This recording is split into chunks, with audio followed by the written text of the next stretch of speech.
안녕하세요. 5분 말씀입니다. 오늘은 묻지 말고 그냥 하라 라는 제목으로 말씀을 나누고자 합니다. 사람은 이성을 가진 존재입니다. 그래서 언제나 이성을 작동시키길 좋아합니다.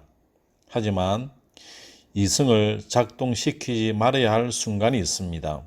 다름 아닌 하나님 말씀 앞입니다. 말씀이 가라고 하면 가고 말씀이 서라 하면 서야 하는 것입니다. 이유가 없습니다. 그냥 말씀이며 명령이기에 그렇습니다. 이성으로 저 홍해 사건을 이해할 수 있겠습니까? 이성으로 저 요단강 사건을 이해할 수 있겠습니까? 이성으로 저 여리고 사건을 이해할 수 있겠습니까? 이성으로 하늘의 태양이 멈춘 사실을 알 수 있겠습니까? 또한 뒤로 물러가게 한 사실을 이해할 수 있겠습니까?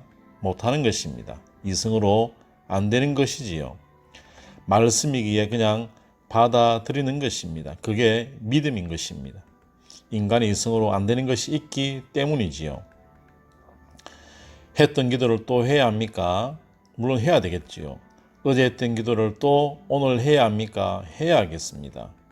오늘 했던 기도를 내일 또 해야 합니까? 물론 그렇습니다. 해야 합니다.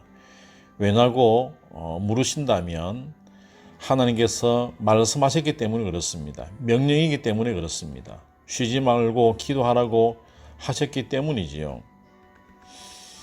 하루에 한 바퀴씩 돈다고 철옹성, 여리고성이 무너지겠습니까? 결코 무의미하게 보이는 것입니다. 하지만 하나님의 방법이기 때문에 해야 한다는 것입니다.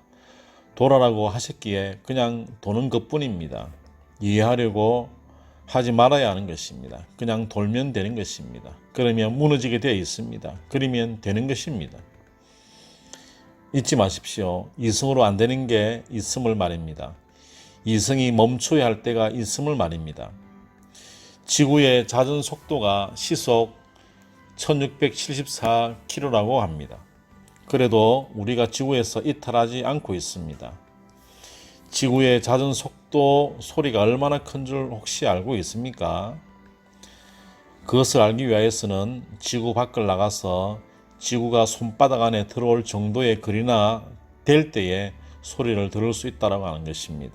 그전에는 소리가 얼마나 큰지 알 수 없다고 하는 것입니다. 그래도 우리 귀는 멀지 않고 있습니다. 이해가 되는가요? 안 되는 것입니다. 그냥 받아들이는 것뿐인 것입니다. 그러면 되는 것입니다.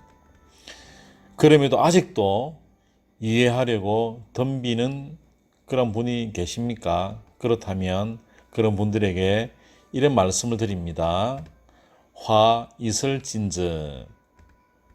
오늘은 여기까지입니다. 승리하는 하루 되세요. 감사합니다. 할렐루야.